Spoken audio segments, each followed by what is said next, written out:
Good evening, ladies and gentlemen. It is Thursday, August 2nd, 2018, and you have reached a very special episode of the No Name Cinema Society.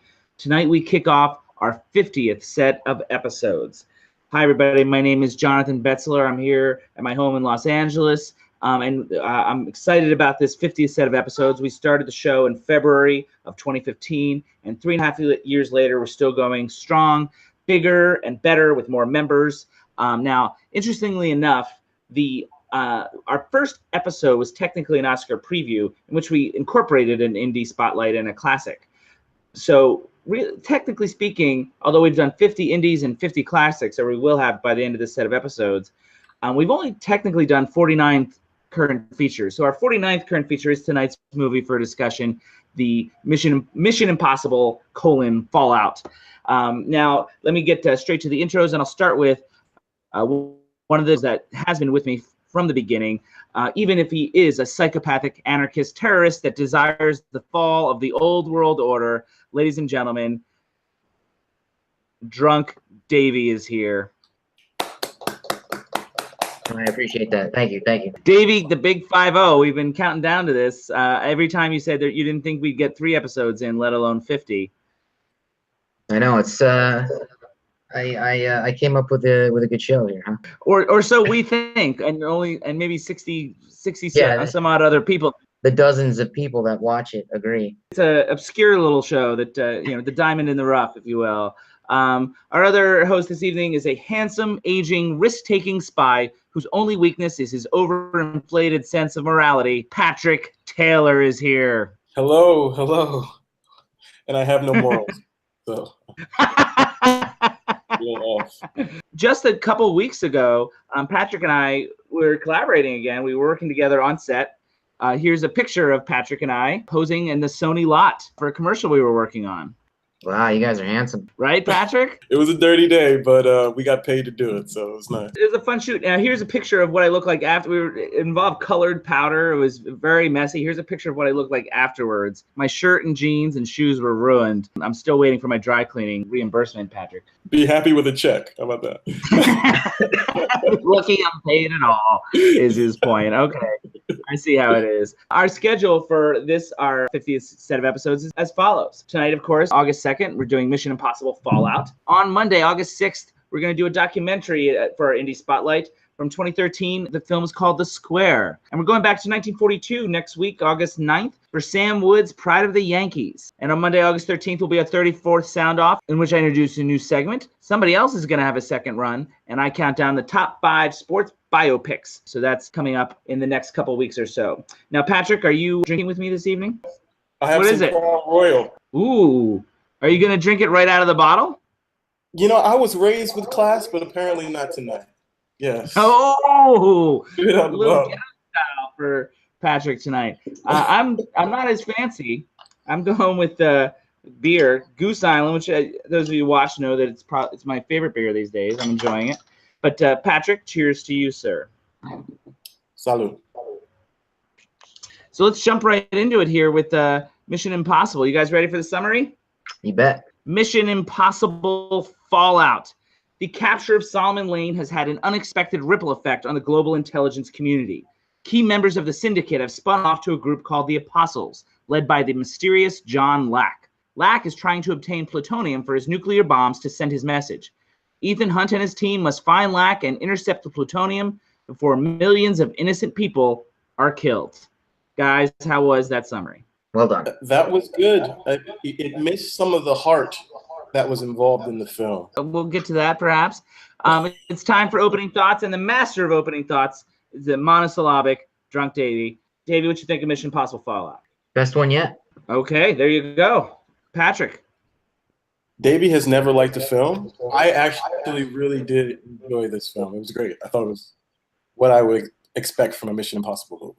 Yeah, I thought there were several amazing sequences that mostly overcome some plot contrivances.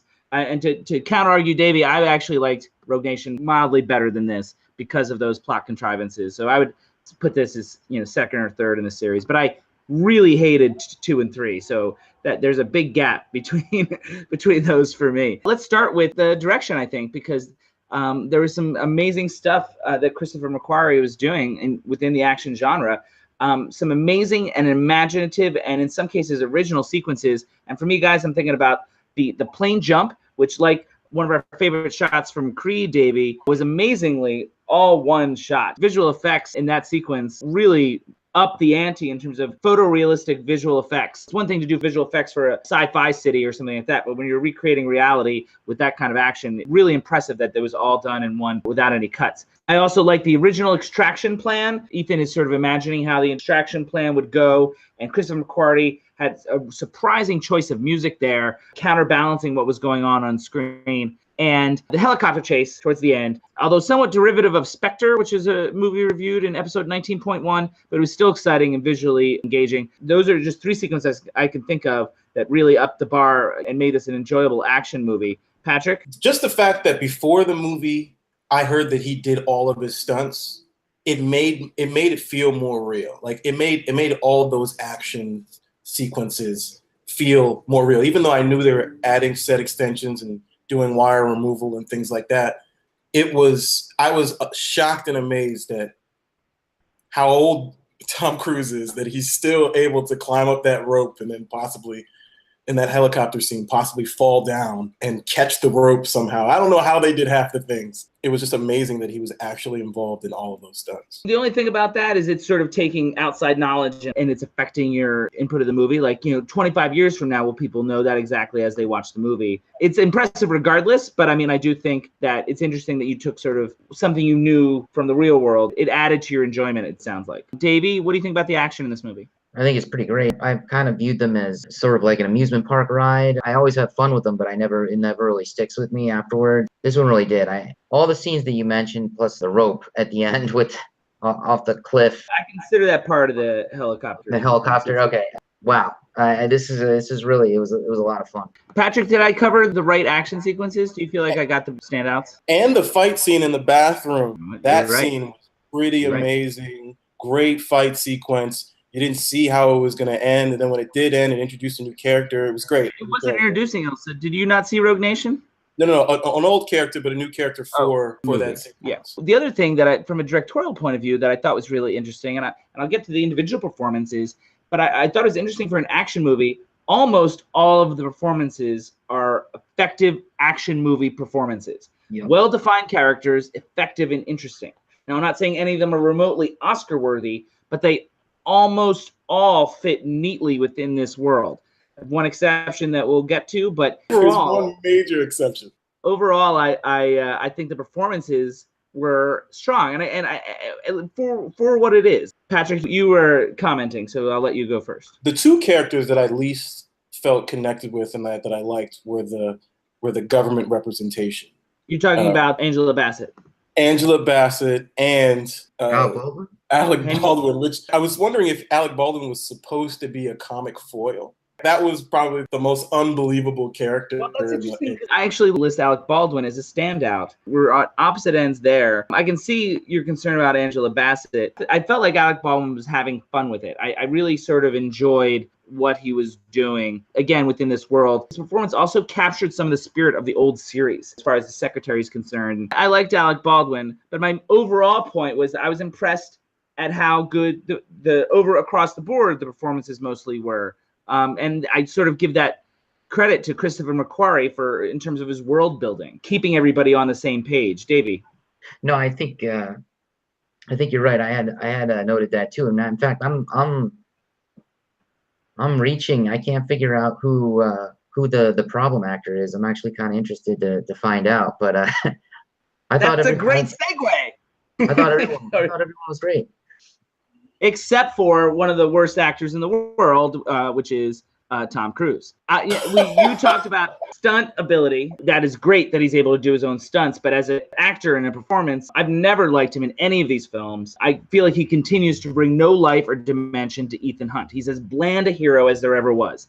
And I'm not talking about what he accomplishes. I'm talking about how Cruise has defined and built the character over the years. Sadly, I think it's there on the page. The Ethan Hunt that is talked about by the other characters is way more interesting than the Ethan Hunt that we see. We have no sense in the performance of how Ethan feels about what he does and his responsibility to the greater global political climate. I feel like Tom Cruise is giving me nothing in terms of a three-dimensional character or a hero. I mean, he's not even charismatic as far as I'm concerned. You had a big laugh there, Patrick. I thought that this movie did the best of all the movies in giving him a reason to fight. All the movies that I can remember. I thought like the writing of it, the world that they created around him. I mean, I just like seeing Tom Cruise run, jump. I don't need him to make me feel anything, you know. I just want to see him, you know, potentially hurt himself. But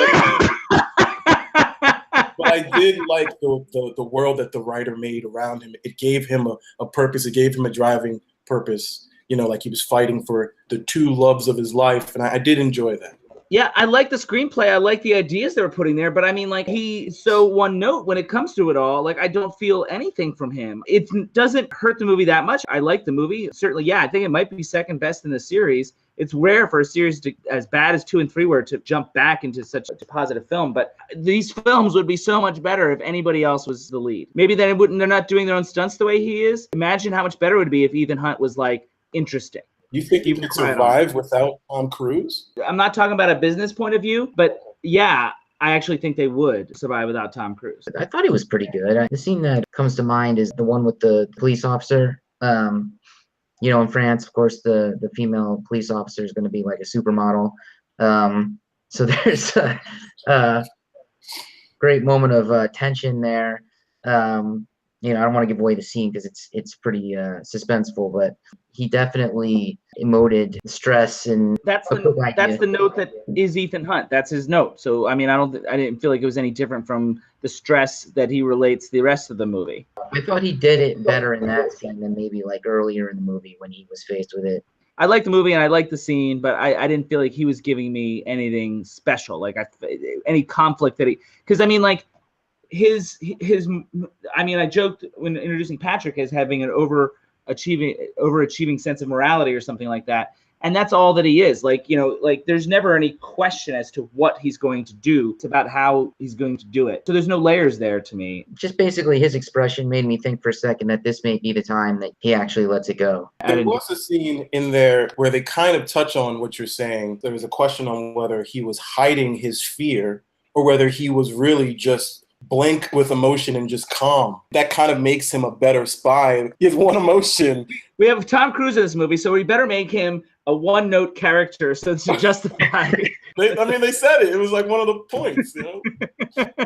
He nailed it. If you mix in Jack Reacher into this series, I mean, like, how much different are they? Like, you know, they're almost interchangeable, except maybe Jack Reacher's more domestic ground, meaning in the U.S., and the rest of these films are abroad. But he plays a very similar kind of character in those films. You know, they're not that different. I want to talk a little bit about Rebecca Ferguson. Now, we reviewed her when we did in episode 34.1 when we did The Girl on the Train. She's a bigger role in that movie. She also has a small role in Davey's least favorite movie, Florence Foster Jenkins, which we reviewed in episode 32.1. And yet, it's her 2 Mission Impossible films in which Rebecca Ferguson really has shined. Her interpretation of Ilsa Faust is complete and thorough. It's a believably conflicted, complicated, intelligent, and gifted woman playing a man's game.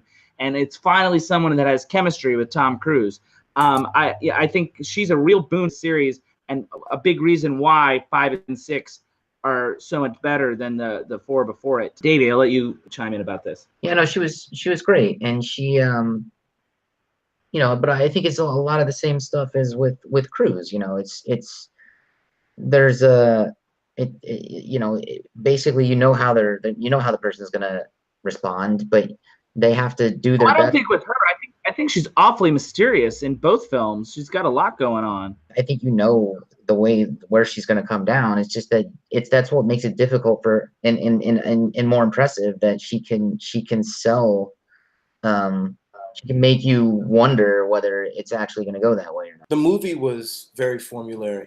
I didn't mind it because she did a great job acting. I knew she was going to be with them in the end scene. There was no conflict there. You didn't have any doubt about where her loyalties would end up. You just knew in the end she wouldn't become. Now, did you know or were you hoping? And did you see the distinction? At no point did I think that she was actually the villain. Performance-wise, is that a criticism? It's not a criticism. It's that she did great within this formula. She wasn't a drag on the movie. I thought she was great. You didn't mind the formula, it sounds like. No. That's the thing. You go into a Mission Impossible, you're expecting the formula to be, having some conflicted characters, good over evil at the end. So she was playing her part in that role as a conflicted character, but at no point did I feel like she was gonna. Especially after Rogue Nation, and Exactly. we really got to know her quite a bit. The other performance I really want to mention is an actor that I had not seen in much before seeing Rogue Nation, which I watched for the first time just a couple nights before seeing this film. Sean Harris as Solomon Lane is easily the best villain in the whole series. It's no wonder he's the only one to repeat. His choices are so fascinating. Fascinating choice after unusually fascinating choice. Although nothing feels disingenuous. I feel like as an actor, he really digs in. You feel a sense of this character's long and troubled history in the intelligence community. It's the kind of complex characterization and performance that's sadly rare in these kind of films. There's no twirling mustache here as far as villain is concerned. Patrick. I love that calm during that car sequence when he's just living in this moment. But it wasn't like he was enjoying it. He's just kind of soaking it in. And the moment where he looks at Tom Cruise and he gives the, it was like I thought the subtleties in that scene was like. And I couldn't remember Rogue Nation, so quite frankly, he was a new character to me. So that reveal when he saw Tom Cruise, I felt oddly connected with the guy. Like you knew that he was in Rogue Nation when you saw him, right? Like you. Well, from the story, they captured him last episode and blah blah blah. That I understood. Okay. But just when they're driving through the street fast as hell, when anybody would have been kind of shocked or kind of scared, he's just. Well, he's an experienced spy. That's what I mean about him bringing the history of the character to life.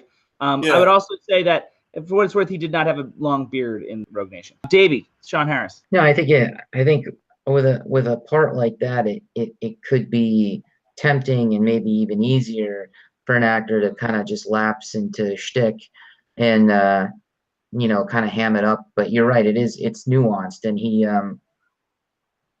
does some things that really make you believe that he does have a twisted sense of there is a warped morality behind what he definitely is a believer in what we perceive to be a crazy idea. He is a true believer, and you always get that sense from him. Yeah, and it's not just like evil for evil's sake. Like he actually thinks he's doing the right. It's a sort of, it's a Thanos-esque character. Yeah. It is, and Ultron too, in the sense that blow up the world and then start over kind of thing. That's the concept at work here. The revenge thing was a little bit formulaic, in my opinion. Like he didn't have to have the whole kill both loves of his life kind of an idea. That is a good point. I mean, he perceived Ethan Hunt and his team as being his only real adversaries in this situation. Wouldn't you say that's true, Davie? Yeah, there's definitely a jealousy and hatred factor. So it's a multifaceted character. It's definitely he's got his own warped sense of morality, but he also is it's also a revenge film, no question about it. I hear what you're saying about the formula, but as an actor, he made it work, I think. Yes, he sells both, which honestly makes it even more impressive because it could have gone off the rails pretty easily. I teased early on that I had an issue with the screenplay, so I wanted to at least mention that. I feel like the plot itself had a lot of great points, extreme twists and turns that felt believable. There are things that surprised me, believe it or not, as the film went along, and I was enjoying that ride. I was enjoying being surprised. But at the very end, and without giving too much away, I would just like to say that the path of the MacGuffin, you guys know what I mean by that, in the end sequence felt awfully convenient, undercutting so much of the strength of the screenplay in the two acts before it. Rogue Nation, the strength of it was in the third act. Everything sort of came together in a satisfying way. I feel like the third act is the weakness here in Fallout, with some major contrivances that Rogue Nation didn't have. So, it's a popcorn flick, and I liked it. Of course, he's going to need to save the day. There's going to be that pull that in the last second. That's what you expect from a Mission Impossible. Right, but at the same time, I mean, Rogue Nation manages to avoid some of those pitfalls. I'm being nitpicky. I mean, I liked Fallout, but if there was one issue with it, it would be this.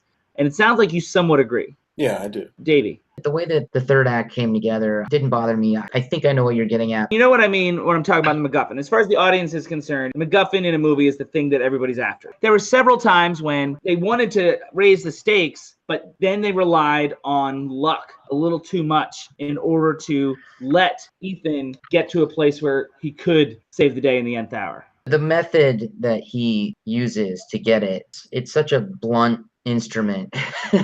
It could not have possibly worked. I can see how that could bother you. At some point, it's just fun. We've all seen action movies that don't have this, that work, without needing to have a Deus Ex Machina like moment. So, It's I mean, fair. it is It's a fair. worthy thing to criticize because we've That's seen, fair. in fact, within this series, Rogue Nation does a much better job of that. So and with the same director and writer. So we know that they are capable of it. And Yeah, well, I it think felt a little lazy. Well, I don't know if it's lazy or if it's just they got into a can you top this mindset. That was the focus more than realism. The fact that they survived a helicopter crash at all. You just don't survive helicopter That's crash. part of my complaints about the third act. Absolutely. It was almost for a joke, but the way the helicopters got stuck in that crevice in the mountain. So if you're worried about the MacGuffin, the fact that they even got to that point and how they got to that point, you've already suspended your disbelief so much. I didn't, because the rest of the movie I thought didn't have a lot of that. I mean, like, I was able to buy so much more of that. And then that third act, to Davey's point, it's about can you top this within the movie itself. Like, it felt like that we need to do better even within this movie. So let us do this and do this. Will the audience buy this? They took some chances. And if you're going to take chances, do it in the middle of the movie. Don't do it in the third act when we really want that level of excitement. Well, he had already survived the and I think we can say this because it's in the trailer, the motorcycle wreck. Which is ridiculous. It was close. Like, that was borderline. He just got up and walked right after. And then jumped too. Like, it was. Yeah. So, I mean, I don't know. I feel like that was all out the window by the time the third act rolled around. So I was fine with it. Like, that's where we were at. I guess we all have a different threshold. And for me, I was buying everything until the third act. You're entitled. That's reasonable. By the third act, I was like, where are they going to go? How is this going to end in a huge way? And I knew in my mind what I was expecting is ridiculous. It was something ridiculous. And it wasn't ridiculous. It was just under ridiculous. It was implausible. Should we have a Patrick scale? Patrick scale of believability somewhere in between? Not just ridiculous. Somewhere in between implausible and ridiculous. Ridiculous I can handle. It's when it becomes implausible. I mean, the guy jumps out of a plane, gets hit by lightning, wakes up. It started out kind of ridiculous, so I'm like, okay, great. And then the guy had that nice So it went quip. back towards implausible, and you felt better about that. Yeah, I was like, okay, this is ridiculous. This is where we are. Don't expect it to be, realism. Expect it to be similar to like Jumanji, like it's just ridiculous conception. And of course, Jumanji, my number 2 film of 2017. Which, I love Jumanji. I wish I reviewed that one. I thought it was a great ride. I thought it was a yes, that's what I'm talking about. My number 2 movie of 2017. Unexpected, great film. Davey is incredulous. Look at Davey's face. I mean, the parts that I wasn't asleep for, I enjoyed. It was a late night. Stop drinking in the theater, bro, man. Kids there. He is Drunk Davie, so he's living up to his name when he's not on the show. Speaking of Davie, it's time for his least favorite segment. It's the T word, in which we talk about the themes of movies. I'm going to see if I can uncover some potential depth in the Mission Impossible series, at least in the last 2 films. And the first theme that I came up with is related to globalist concerns. The movies seem to depict nations divided within themselves, interagency squabbling in particular in this film, further suggesting the ultimate irrelevance about allegiance to one country or another, suggesting perhaps the disappearing or the continued disappearing of borders. Both IMF and the Syndicate or the Apostles seem more concerned about the global infrastructure versus serving the interests of individual nations. I'll let Patrick, who grew up in Washington, go first on that. Me personally, I didn't go that geopolitical with it. I went introspective, like, oh, we're learning more about what drives Ethan. So that would be my theme. Davey, anything on this globalist concern? No, I agree with you. They play the politics up. Yeah, it's an interesting kind of a backdrop. It did feel like Americans wanted the same thing. So I didn't get that strong, no need for borders. I don't want to dwell too much. I want to ask you a question. I understand that they're American funded, but does IMF feel like they're representing American interests, or do they feel like they are just a global police force? Well, there's not a foreigner in the bunch. Simon Pegg is British. It feels like an American thing because of Alec Baldwin. Yeah, no, I understand they report to this. Like they tend to do their own thing, independent of the government, and they're supposedly overseeing country. He is always going rogue, against his superiors in almost every one of these movies. It's like IMF through Ethan Hunt is protecting his sense of morality, regardless of the global consequences for the country he supposedly represents. Patrick's point about Ethan's journey, it was my other sort of theme. So Patrick, you tell me if this is sort of what you had in mind. I called it the hero's burden. And the element here of two elements to Ethan that were interesting to me, the solitude and the burden of responsibility. And the TV series was really about a team. Like the film series frequently puts Ethan Hunt on an island. And as a result, he's alone in his personal life and has had to make sacrifices within his personal life.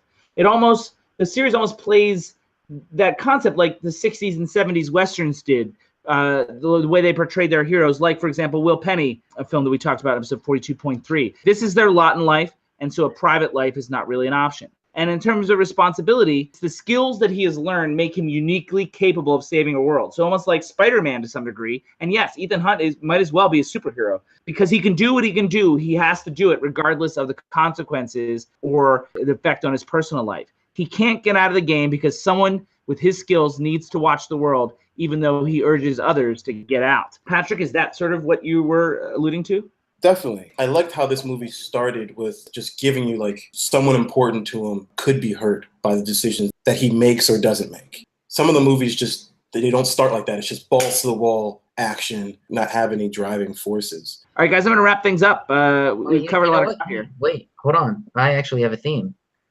Oh. Did it just come to you, or did you? No. Did you just? No, I actually thought of it during the movie while I was watching it, which is it kind of sucks because you've like ruined movies for me. That's a great way to celebrate our 50th set of episodes with that quote. No, because it reminded me of another action franchise. Fast and the Furious. It was the family theme. Ving Rhames very touchingly and eloquently delivers, I think, a pretty emotional line about Ethan and, basically getting back to what you said before about how other people do the acting for Tom Cruise. You put your team, which is essentially his family, ahead of anything, the whole world. I can see that. I definitely do. And I do feel that the screenwriter was trying to do that. Although I would argue that because it's Tom Cruise and he's also a producer and heavily involved in the screenplay, that it never, like, if you compare it to the way the Mission Impossible team worked in the series, this doesn't feel as much like a team. Yeah. You know what I mean? It feels like Ethan and his Ethanettes. You know what I mean? Like that's definitely Diana Ross. Or he's Gladys Knight and they're the Pips. However whatever R&B reference you want to make. The series has its issues given the time period in which it was made. Certainly well ahead of its time, I think. They were a true team, and that was always a lot more interesting to me. Maybe I too hard on Tom Cruise because I do feel like he caters this to put him in this hero role. I wish the others were more heavily involved. Instead, he's the American James Bond now. That's what this winds up being. I agree that the screenplay was trying to get it there, but I feel like the screenplay is almost as a Band-Aid trying to tell me something that's not actually present in the way that they're depicted. They're telling me they're a family, but I'm like, really? I mean, would you rather not see Tom Cruise sprint for 40 minutes in the film. What was the name of the fourth one? I forget. The one where Jeremy Renner was introduced. Whichever one that was, I felt like when they introduced Jeremy Renner, oh, okay, now they have someone else that can do some of the heavy lifting. You know, it doesn't always have to be Tom Cruise sprinting. Tom Cruise can still run for 40 minutes, to your point, but maybe one of the other ones can too. They're supposed to be a team, like the Four Tops, keeping the R&B theme going. Awesome. So our next current feature is coming up in a couple weeks on Thursday, August 23rd. We're going to talk about Albert Hughes' next film, Alpha, and that's coming up later this month. But our next show is this upcoming Monday, August 6th, which will be our Indie Spotlight, our 50th Indie Spotlight, and that is going to be the documentary The Square, and that's coming up in just a few days. So have a good weekend, everybody. We will see you then. And this meeting of the No Name Cinema Society is adjourned.